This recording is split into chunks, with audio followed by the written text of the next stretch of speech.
Hi there, I'm Ailie Rankin and I'm a peripatetic early years teacher currently working in 2 nurseries in Inverclyde, Bluebird Family Centre and Glen Park Early Learning Centre. I'm going to talk a wee bit today about how some of my professional journey in understanding outdoor learning progressed. Please don't expect to see the best practice in these slides. They're not Pinterest perfect outdoor spaces during my bit at all. We're still at a very early stage of understanding and developing this, but I hope that it'll either serve to help you identify the next rung on your journey of understanding, or at least give you pause to recognise how far you've actually come, looking back to see that I'm a bit further down the ladder of that development. Oh, I should be able to click on. There we go. Please bear with me, I'm not the most technical person. So the reason I'm framing this around a ladder metaphor is because I spoke at the last bit about my journey in the last session, and I kind of enthusiastically blurted out about how much I loved our ladder. It was a spontaneous ad hoc throwaway comment. It wasn't in my script, but it was one that seemed to resonate with a few folk and it seemed to stick with some people. So I'm going to take a little bit longer to talk about what led up to us getting the ladder and the impact this had on the learning taking place in Bluebird's outdoor area. I'll try to stay a wee bit more on script this time, but I do ramble when I get nervous, and I'm feeling really nervous. So in the words of Prince, the great purple one, please forgive me if I go astray. Okay, so I'm probably best setting the scene again so that you can at least picture what the journey was like. This is what Bluebird's outdoor area used to look like, or at least part of it. I couldn't find many pictures saved from before we really started to develop our practice, because it is going back to pre-COVID times and you can only save so many photos for evidence. So we don't have a lot of them saved. But as you can see, the area was a long stretch of tarmac with some grass, and then at the end there's a grass slope that goes down right at the end of that building there at the far end, and that leads to almost like a small alcove area. It's about the size of a small living room, and it's tucked in between the actual nursery and the buildings that kind of go on to the nursery. And in that wee alcove bit, it was used mainly for digging and with a mud kitchen, and it had a stack of pallets that the children really loved to climb on, but it wasn't structured or organised in any kind of way, and it was kind of just left to kind of grow over. The learning outdoors was taken outside at the start rather than found outside.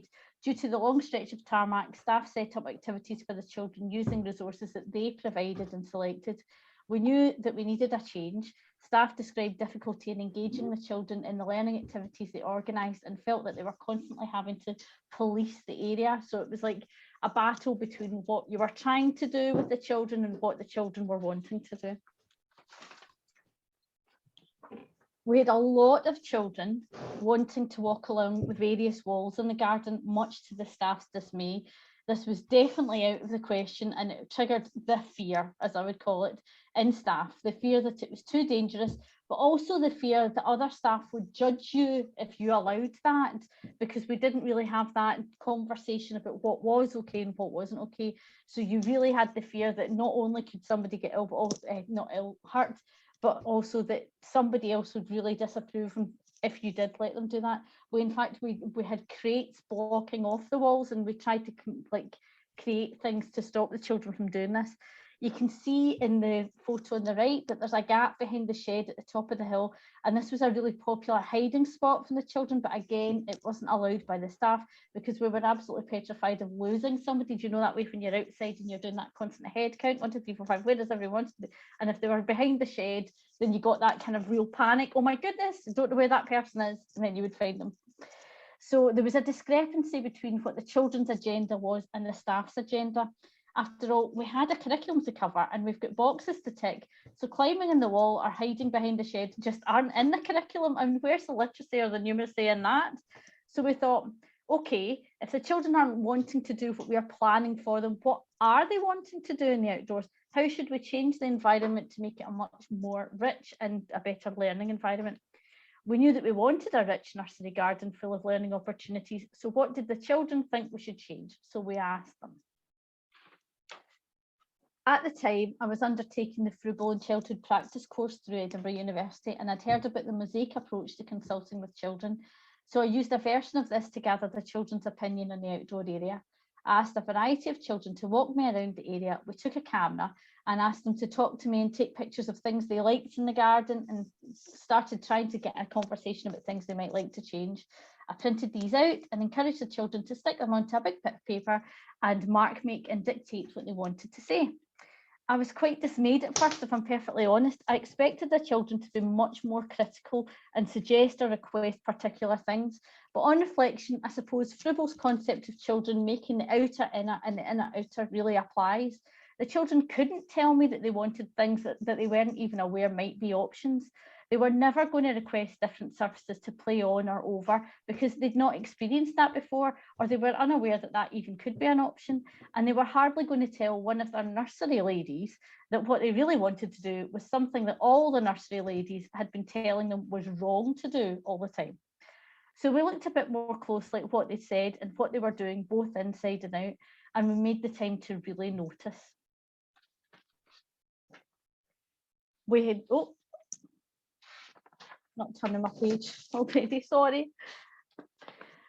As I saw somewhere recently, and I can't really remember where it was killing me when I was trying to remember where I got this quote from. Children's voice is more than just their words, it's in their actions as well. So we really took time to look at what they were engaged in the most, even if it was something that we'd always shut down in the past. After all, the Leuven scale suggests that the deeper the engagement, the deeper the learning. So when the children were engaged, they were learning, whether we planned it or not. And we discussed this as a team. So hang on, all that rough and tumble we've been stopping, all that hiding, could there be something in that? Now, I would love to tell you that we were super organised and aware of what we were doing at the time, and that we recorded it in a beautiful format like one of the ones Liz shared with us in the last session. But at that time, we just didn't. We just blethered with each other about it, though throughout the sessions when we spotted it and at the end of the sessions. Do we record these observations now? Absolutely. We see them now as the valuable self-evaluation and professional reflection that we are. And we organise ourselves now to make time to make these purposeful. But I'll be honest, at that time, we just weren't on that rung of our ladder. We did notice and we did talk about it and we reflected on what it meant. And I think that's the important bit, is that we did notice it. We did talk about it. But like I say, we were at an early point in our journey up that ladder, so we didn't really make the connection that that was the real significant bit at the time. And what we noticed was that the children had said that they liked climbing or being up high when we were doing the Mosaic consultation, but actually look at what's happening.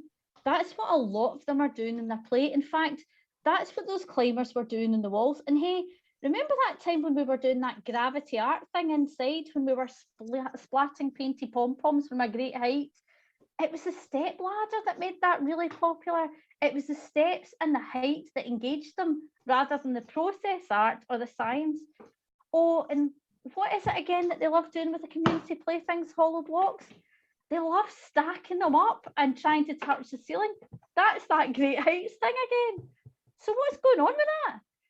My course had me really interested in the concept of whole child learning and developing my understanding of risky play. And I found the work of Helen Sandsetter in our 6 categories of risky play. And look, what we were seeing and what the children had spoken about, they fitted perfectly into at least 4 of those categories. This really helped us legitimise these forms of play and identify that there's important learning within them. Children were developing positive learning dispositions when they were engaging in these experiences, learning that mistakes and risks are a part of the learning process, and that attitude, that disposition, is essential to be able to go on to learn anything else, including literacy and numeracy. So we thought, let's embrace the engagement and let's develop that learning. Let's help them explore great heights and rapid speeds, and maybe a little rough and tumble perhaps, and even a bit of hiding if we're competent enough. But let's find a way to do that that limits the fear, our fear, and the actual danger, of course.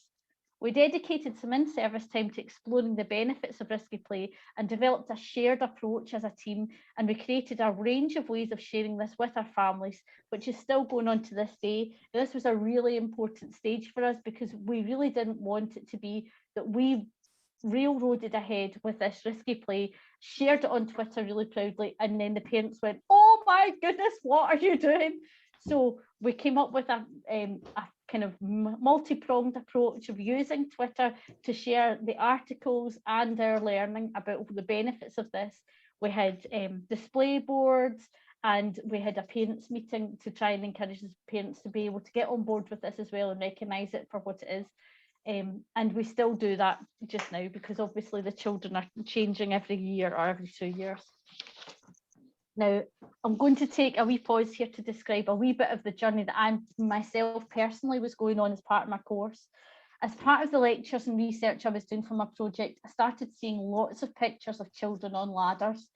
I really, really wanted to be able to share them with you now. Obviously, I can't because of copyright and things, but really, I wanted you to, if you get a chance to click on the links at the end, please do, because my response to these completely changed as I read and heard more.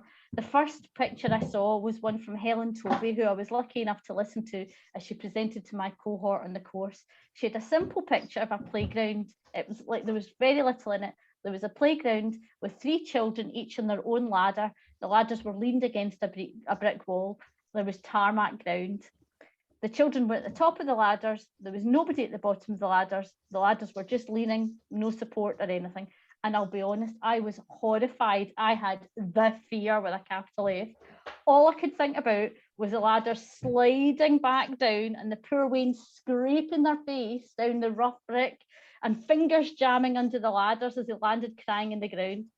All that was going on in my head as I was listening to Helen Tovey talk about how children are independent and capable, and we should be giving them the opportunity to measure their own risk at their own pace, and how that builds resilience and self-awareness. And I was looking at it thinking, yeah, great, but I'm never doing that. Then I saw pictures of Susan Isaac's nursery in Andrew Brace-Clegg's blog. There are ladders. In fact, there's a girl swinging on a rope ladder inside a playroom while others stand on tables to reach into a fish tank. Please, if you get a chance at some point, have a look and see if you can see this photo, because it's incredible that this was the kind of play that was going on almost a century ago. And it made me think, this is somebody that really shaped how we think about early years learning, play through learning, just general nursery practice. And I read more and more about the benefits of risky play, the muscle development that children aren't getting with their sedentary modern lifestyles. These are key muscles that children need just to be able to sit upright and pay attention, let alone read and write. And the learning dispositions that are developed through this kind of play, learning to be comfortable in that zone of proximal development that Vygotsky talks about, the improvements in self-esteem, the self-confidence, and it goes on and on. There's so many benefits. And I just started to think, guys, we need a ladder. So one afternoon, the children in the Rainbow Room in Bluebird Family Centre, that's the 3 to 5 room, received a mystery package. It was long and it was wrapped in black plastic, and it took 6 of them to carry it through the room and outside where we had more room to open it up. Okay, maybe 2 or perhaps even 1 at a push could have carried it because it wasn't heavy, but there was no way that these 6 children weren't all getting involved in this mystery package, what it could be. And oh my goodness, it was an absolute joy to watch as 6 3- and 4-year-olds negotiated and worked together to move this long parcel through the room, out the door, up a ramp, round a fence, into a space that they collectively decided was suitable to open it up. The spatial awareness, communication, inclusion, cooperation, measure, problem solving it took was quite honestly impressive, and we'd never seen that all happen spontaneously before. And this was before we'd even unwrapped the thing. I tried to spend time getting them to predict what might be in the contents, but they were all far too confident it was definitely a ladder, and they quickly pulled the plastic wrap off.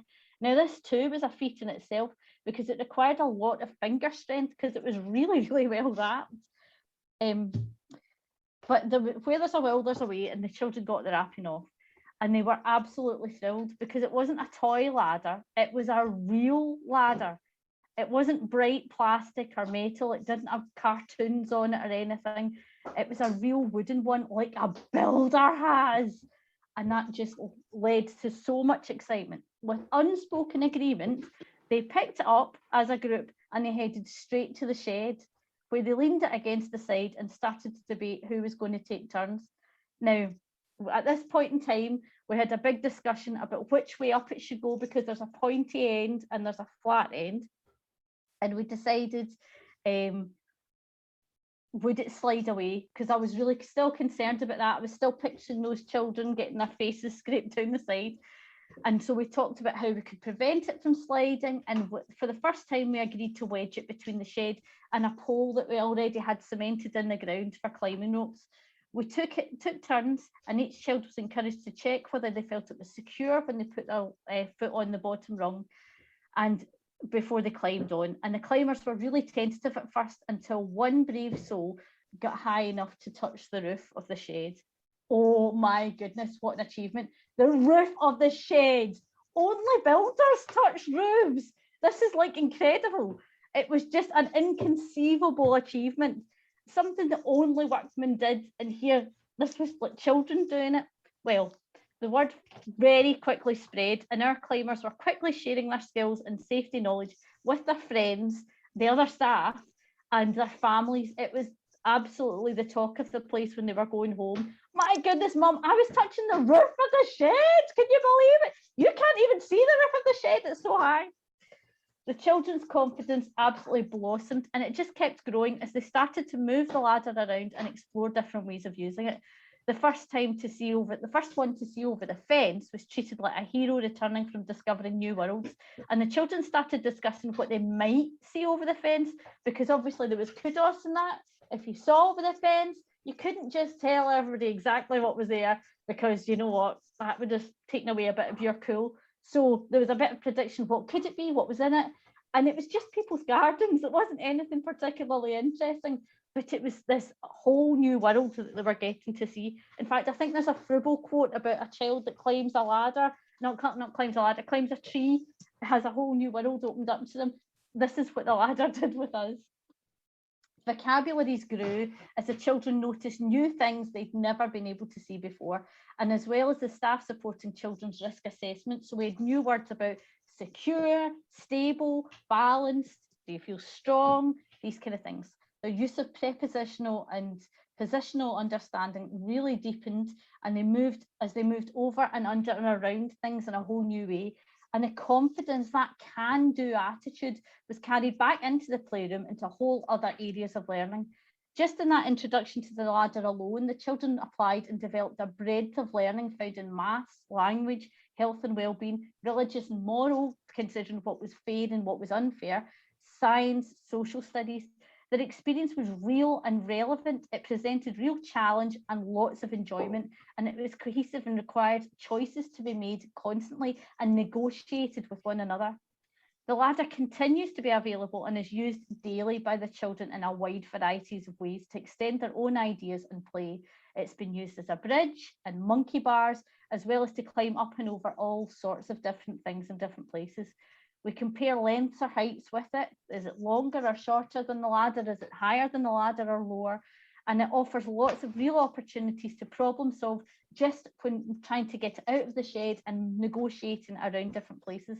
My only regret is that if it had one more rung, it would also be a large 5-frame, but we use a stick to sort that out.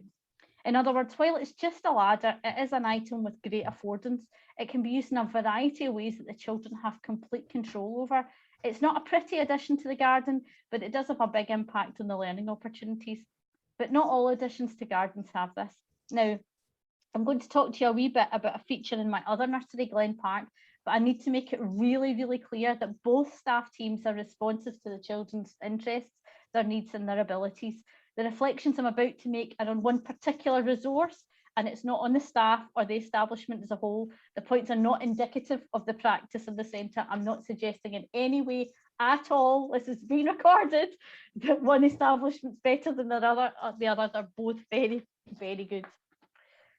So Glen Park is a fairly new built establishment, and we were given a really rather large blank canvas of an outdoor area.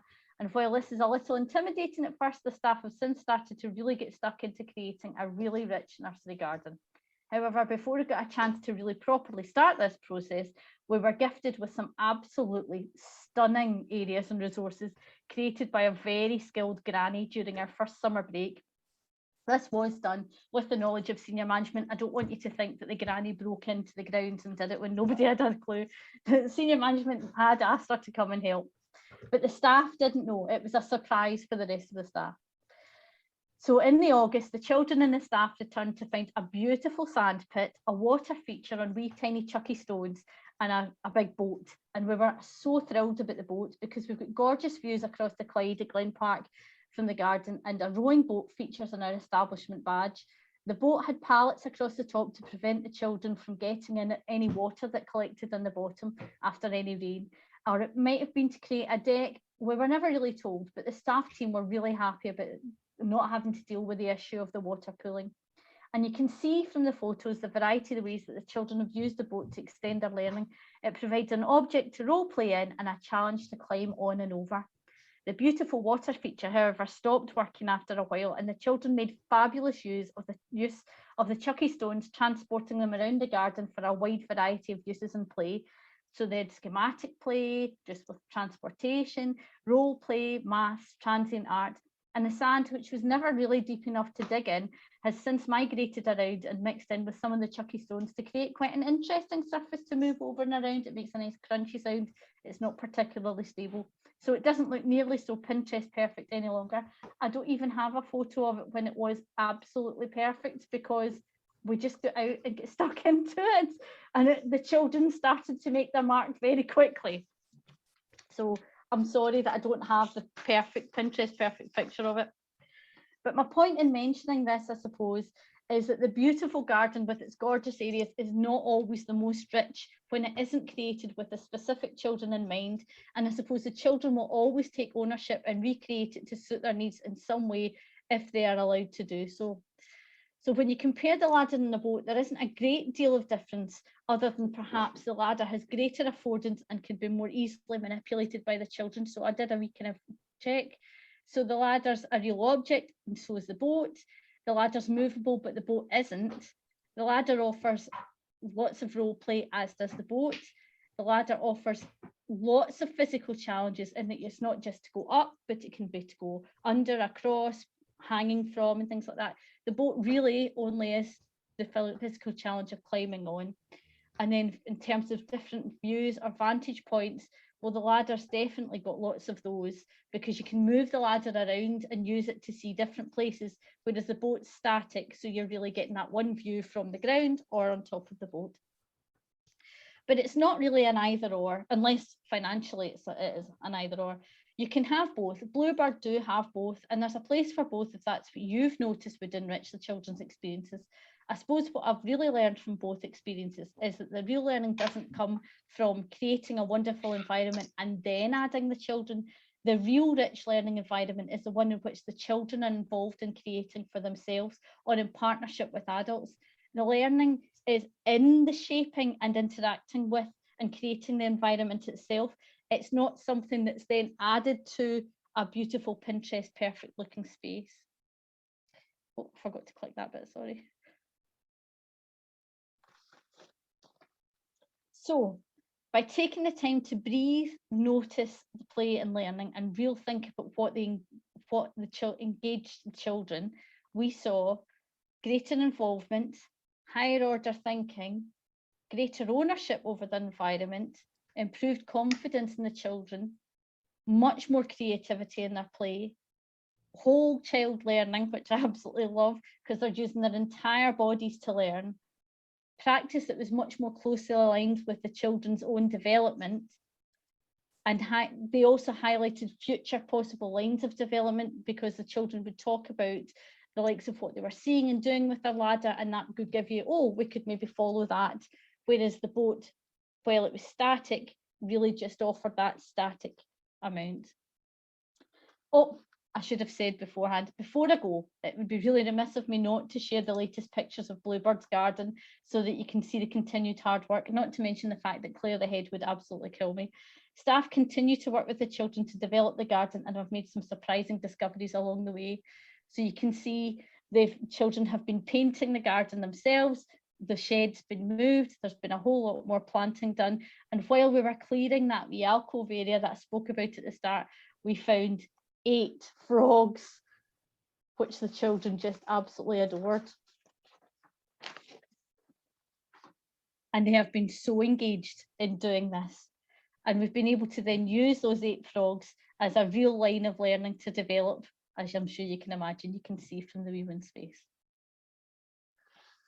So thank you for listening, and that's my wee links if you wanted to click on them at a later time to see those photos. Please do, because they certainly made me think.